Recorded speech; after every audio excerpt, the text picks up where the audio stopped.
ಗುರುಗಳ ಸ್ಥಾನದಲ್ಲಿ ನನಗೆ ಮಾರ್ಗದರ್ಶನ ಮಾಡಿದ್ದಾರೆ. ಆದರೆ ನನಗೆ ಗೊತ್ತಿರಲಿಲ್ಲ ವಿಜಯಲಕ್ಷ್ಮಿ ಮೇಡಮು ಕೀರಂ ಸರ್ ಅವರು ಮಡದಿ ಅಂತ.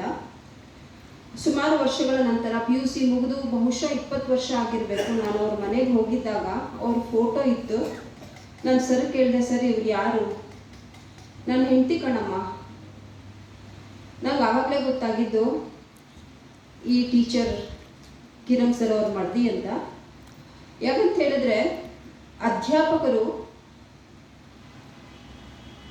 ವಿದ್ಯಾರ್ಥಿಗಳು ತಮ್ಮ ಅಧ್ಯಾಪಕರನ್ನ ನೆನಪಲ್ಲಿ ಇಟ್ಕೊಳ್ಳೋದು ಬಹಳ ಕಷ್ಟ, ಬಹಳ ಬೇಗ ಮರೆತು ಬಿಡ್ತಾರೆ. ಆದರೆ ಕೆಲವೊಂದು ಅಧ್ಯಾಪಕರು ವಿದ್ಯಾರ್ಥಿಗಳ ಮನಸ್ಸಿನ ಮೇಲೆ ಗಾಢವಾದ ಪರಿಣಾಮ ಬಿತ್ತಿರ್ತಾರೆ. ಅಂತಹ ಒಂದು ಗಾಢವಾದ ಪರಿಣಾಮ ಬೀರಿದ್ದಂತಹ ಅಧ್ಯಾಪಕರಲ್ಲಿ KN ವಿಜಯಲಕ್ಷ್ಮಿ. ನಾನು ಈ ಮೊದಲೇ ಹೇಳಿದೆ, ಅವರು ಪಾಠ ಮಾಡ್ತಿದ್ದಂತಹ ರೀತಿಯೇ ಬೇರೆ ಇತ್ತು. ಬೇರೆ ಅಧ್ಯಾಪಕರು ಮಾಡ್ತಿದ್ದಂತೆ ಪಾಠ ಮಾಡ್ತಿರ್ಲಿಲ್ಲ. ಹೇಗೆ ಮಾಡ್ತಿದ್ರು ಗೊತ್ತಿರಲಿಲ್ಲ, ನಮ್ಗೆ ಹುಡುಗ ಬುದ್ಧಿ. ಆದರೆ ಅವರಲ್ಲಿ ನಾವು ಒಂದು ವಿಶೇಷತೆ ಕಾಣ್ತಾ ಇದ್ವಿ. ನೋಡೋಕ್ಕೆ ಅವರು ತುಂಬಾನೇ ಸುಂದರವಾಗಿದ್ರು. ಬೆಕ್ಕಿನ ಕಣ್ಣು, ಈಗಲೂ ಸಹ ನೀವು ನೋಡ್ಬೋದು. ನಾವು ಅವ್ರಿಗೆ ಬೆಕ್ಕಿನ ಕಣ್ಣು ಟೀಚರ್ ಅಂತಾನೆ ಕರೀತಾ ಇದ್ದಿದ್ದು. ಹೀಗೆ ನಮ್ಮ ಬಾಂಧವ್ಯ ಇತ್ತು. ಶೂದ್ರ ಸರ್ ನನಗೆ ಮೊದಲ ಅನುವಾದ ಪ್ರಶಸ್ತಿ ಕೊಟ್ಟಾಗ ಹೆಮ್ಮೆ ಅನ್ನಿಸ್ತು. ನಾನು ಧನ್ಯವಾದ ಹೇಳೋಕ್ಕೆ ಇಷ್ಟಪಡ್ತೇನೆ. ವಿಜಯಲಕ್ಷ್ಮಿ ನೋಡಿ, ಈಗ ಮಹಿಳೆಯರಿಗೆ ವೇದಿಕೆ ಮೇಲೆ ನಿಂತ್ಕೊಂಡು ಮಾತಾಡೋದು ಅಷ್ಟು ಸುಲಭ ಅಲ್ಲ ಅಂತ ಹೇಳಿದ್ರು ಸಹ ಮೊದಲಿಗೆ ಹೋಲಿಸಿದ್ರೆ ಈಗ ಉತ್ತಮ. ನಮಗೆ ಮಾತಾಡೋಕ್ಕೆ ವೇದಿಕೆಗಳು ಸಿಗುತ್ತೆ. ಆದರೆ 80ನೇ ಶತಮಾನದಲ್ಲಿ 80ರ ದಶಕದಲ್ಲಿ 90ರ ದಶಕದಲ್ಲಿ ಒಬ್ಬ ಮಹಿಳೆ ವಿದೇಶಿ ಸಾಹಿತ್ಯದ ಒಂದು ಏನು ಹೇಳ್ತಾರೆ, ಯಾರೂ ಯೋಚನೆ ಮಾಡದೇ ಇದ್ದಂತಹ ವಿಷಯಗಳನ್ನು ತಗೊಂಡು, ಅದು ಅಮೆರಿಕಾದ ಸಾಹಿತ್ಯದ ಇರ್ಬೋದು, ಸ್ಪೇನಿನ ಸಾಹಿತ್ಯ ಇರ್ಬೋದು, ಮತ್ತು ಜರ್ಮನಿಯ ಸಾಹಿತ್ಯ, ಇವರು ಹೇಳ್ತಿದ್ರು ಗ್ರೀಕಿನ ಸಾಹಿತ್ಯ, ಅದನ್ನು ಕನ್ನಡಕ್ಕೆ ಅನುವಾದ ಮಾಡಿ ಕನ್ನಡದ ಸಾಹಿತ್ಯಕ್ಕೆ ಒಂದು ಕೊಡುಗೆ, ಅನುವಾದ ಮಾಡದೇ ಒಂದು 2ನೇ ದರ್ಜೆಯ ಸಾಹಿತ್ಯ ಅಂತ ಪರಿಗಣಿಸ್ತಿದ್ದಂತಹ ಈ ಒಂದು ಸಂದರ್ಭದಲ್ಲಿ, ಆ ಒಂದು ಕಾಲಘಟ್ಟದಲ್ಲಿ ಒಬ್ಬ ಮಹಿಳೆ ಬೇರೆ ಯಾರೂ ಸಹ ಮಾಡದೇ ಇದ್ದಂಥ, ಅನುವಾದ ಮಾಡದೇ ಇದ್ದಂತಹ ವಿಷಯವನ್ನು ತೆಗೆದುಕೊಂಡು ಒಬ್ಬ ಮಡಿವಂತಿಕೆಗೆ ಸವಾಲೊಡ್ಡಿ ಸಾಹಿತ್ಯನ ತರೋದಿದೆಯಲ್ಲ, ಅದು ಬಹಳ ವಿಶೇಷ ಅಂತ ನಾನು ಭಾವಿಸ್ತೀನಿ. ಹಾಗೆ KN ವಿಜಯಲಕ್ಷ್ಮಿ ಅವರು ಗ್ರೀಕ್,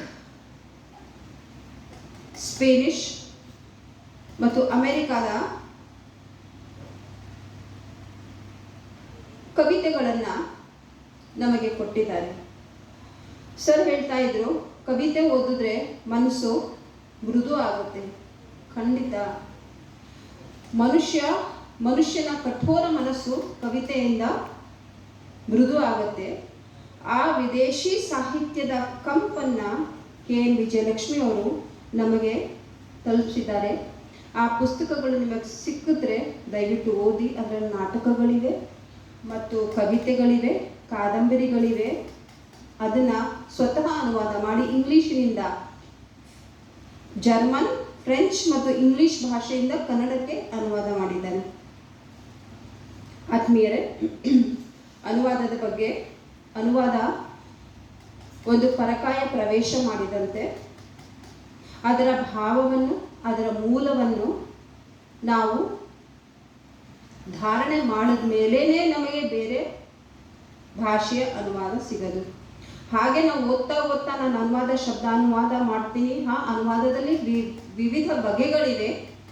ಶಬ್ದಾನುವಾದ, ಅರ್ಥಾನುವಾದ, ಭಾವಾನುವಾದ ಬೇರೆ ಬೇರೆ ಇದೆ. ಆದರೆ ಒಂದು ಭಾಷೆಯ ಅನುವಾದ ಮತ್ತೊಂದು ಭಾಷೆಗೆ ಹೋದಾಗ ಆ ಹೋದಂಥ ಭಾಷೆಯೇ ಓದುಗನ ಮನಸ್ಸನ್ನ, ಹೃದಯವನ್ನು ತಟ್ಟಿದ್ರೆ ಮಾತ್ರ ಆ ಅನುವಾದ ವಿಶೇಷ ಅನುವಾದ ಆಗೋಕ್ಕೆ ಸಾಧ್ಯ. ನಮಗೆ ಹೆಮ್ಮೆಯ ವಿಷಯ, ಈಗ ರೀಸೆಂಟಾಗಿ ಬೂಕರ್ ಪ್ರಶಸ್ತಿ ಬಂದಿದೆ. ಬೂಕರ್ ಪ್ರಶಸ್ತಿ ಏನಕ್ಕೆ ಬಂತು? ಅನುವಾದ ಒಂದು ಭಾಷೆಯಿಂದ ಬೇರೊಂದು ಭಾಷೆಗೆ ಆ ಒಂದು ಸೊಗಡನ್ನು ತಮ್ಮ ಭಾಷೆಗೆ, ವಿದೇಶಿ ಭಾಷೆಗೆ ಹಾಕಿದಾಗ ನಂತರವೇ ನಮಗೆ ಒಂದು ಅತ್ಯುತ್ತಮ ಕನ್ನಡಕ್ಕೆ ಮೊಟ್ಟ ಮೊದಲ ಬೂಕರ್ ಪ್ರಶಸ್ತಿ ಬಂದಿದೆ. ಅದಕ್ಕೆ ನಾವೆಲ್ಲ ಸಾಕ್ಷಿಯಾಗಿದ್ದೇವೆ. ಯಾಕಂತ ಹೇಳಿದ್ರೆ ಕವಿರಾಜ ಮಾರ್ಗ ಮೊದಲನೇ ಮಹಾಕಾವ್ಯ ನಾವಿರಲಿಲ್ಲ, ಹಲ್ಮಿಡಿ ಶಾಸನ ಮೊದಲನೇ ಶಾಸನ ನಾವಿರಲಿಲ್ಲ. ಆದರೆ ಹೆಮ್ಮೆಯಿಂದ ನಾವು ಹೇಳ್ಕೊಳ್ಬೋದು ಬೂಕರ್ ಬಂದಾಗ ನಾವು ಇದ್ವಿ ಅಂತ. ಹೀಗೆ ಅನುವಾದಕ್ಕೆ ತನ್ನದೇ ಆದ ಒಂದು ಮಹತ್ವ ಇದೆ. ಅನುವಾದ ಕೇವಲ ಒಂದು ಭಾಷೆಯಿಂದ ಇನ್ನೊಂದು ಭಾಷೆಗೆ ಪದಗಳನ್ನು ಪರಿವರ್ತಿಸುವುದಲ್ಲ, ಅದು ಭಾವನೆಗಳನ್ನು, ವಿಚಾರಗಳನ್ನು, ಸಂಸ್ಕೃತಿಗಳನ್ನು ತಿಳಿಸುತ್ತದೆ. ಇದು ಭಾಷೆಗಳ ಸಂಸ್ಕೃತಿಗಳ ಮತ್ತು ಹೃದಯಗಳ ನಡುವಿನ ಸೇತುವೆಯಾಗಿದೆ.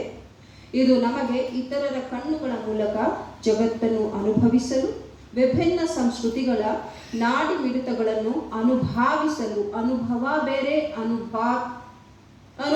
ಬೇರೆ ಮತ್ತು ಮಾನವ ಭಾವನೆಗಳ ಸಾರ್ವತ್ರಿಕ ಭಾಷೆಯನ್ನು ಅರ್ಥ ಮಾಡಿಕೊಳ್ಳಲು ಅನುವು ಮಾಡಿಕೊಡುತ್ತದೆ. ನಿರ್ದಿಷ್ಟವಾಗಿ ಹೇಳುವುದಾದರೆ ಕಾವ್ಯವು ಭಾಷೆ, ಸಂದರ್ಭ ಮತ್ತು ಸೂಕ್ಷ್ಮ ವ್ಯತ್ಯಾಸಗಳ ಆಳವಾದ ತಿಳುವಳಿಕೆಯ ಅಗತ್ಯವಿರುವ ಒಂದು ಸೂಕ್ಷ್ಮ ರೂಪವಾಗಿದೆ. ಅನುವಾದಕರು ಕವಿತೆಗಳನ್ನು ಭಾಷಾಂತರಿಸುವಾಗ ಕೇವಲ ಪದಗಳನ್ನು ಭಾಷಾಂತರಿಸುವುದಲ್ಲ, ಅವರು ಅನುಭವಗಳನ್ನು, ಭಾವನೆಗಳನ್ನು, ದೃಷ್ಟಿಕೋನಗಳನ್ನು ಭಾಷಾಂತರಿಸಬೇಕಾಗುತ್ತದೆ.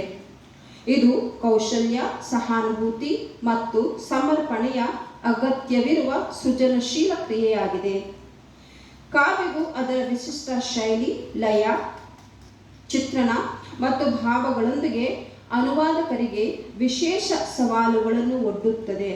ಯಾಕಂದರೆ ಈಗ ನಾವು ದೀಪಾ ಭಾಸ್ತಿಯವರ ಅನುವಾದವನ್ನು ನೋಡಿದ್ರೆ ಆ ದೀಪಾ ಭಾಸ್ತಿಯವರು ನಮ್ಮ ಕನ್ನಡದ ಕೆಲವೊಂದು ಸೊಗಡಿನ ಶಬ್ದಗಳನ್ನು ಹಾಗೆ ಉಳಿಸ್ಕೊಂಡಿದ್ದಾರೆ. ಗಂಡ ಇರ್ಬೋದು, ಥೂ ಇರ್ಬೋದು, ಛೀ ಇರ್ಬೋದು. ಹೀಗೆ ನಾವು ಅವ್ರ ಜೊತೆ ಮಾತಾಡ್ದಾಗ ಕೇಳಿದ್ವಿ, ನಿಮ್ಗೆ ಹೇಗೆ ಅನಿಸ್ಲಿಲ್ವಾ, ನಿಮ್ಗೇನು ಅನಿಸ್ಲಿಲ್ವಾ ಈ ಥರ ನೀವು ಅದನ್ನು ಅನುವಾದ ಮಾಡಲಿಕ್ಕೆ? ಅವ್ರು ನನಗೆ ಕೇಳಿದ್ರು, ಕನ್ನಡದಲ್ಲಿ ಬರ್ಗರ್ಗೆ ಏನು ಹೇಳ್ತಾರೆ? ನಾವು ಬರ್ಗರನ್ನು ನಾವು ನಮ್ಮದಂತ ಮಾಡ್ಕೊಂಡ್ಬಿಟ್ಟಿದ್ದೀವಿ. ನಾವು ಬರ್ಗರ್ ಆರ್ಡರ್ ಮಾಡಿ, ನಾವು ರೊಟ್ಟಿ ಆರ್ಡರ್ ಮಾಡಿ ಅಂತ ನಾವು ಹೇಳಲ್ಲ.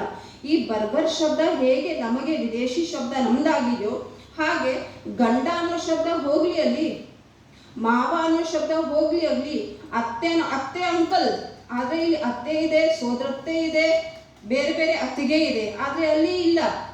ಹಾಗೆ ಸೋದರತ್ತಿನವ್ರು ತಗೊಂಡು ಹೋಗಿದ್ದಾರೆ, ಮಾವನ ತಗೊಂಡು ಹೋಗಿದ್ದಾರೆ, ಗಂಡನ ತಗೊಂಡು ಹೋಗಿದ್ದಾರೆ.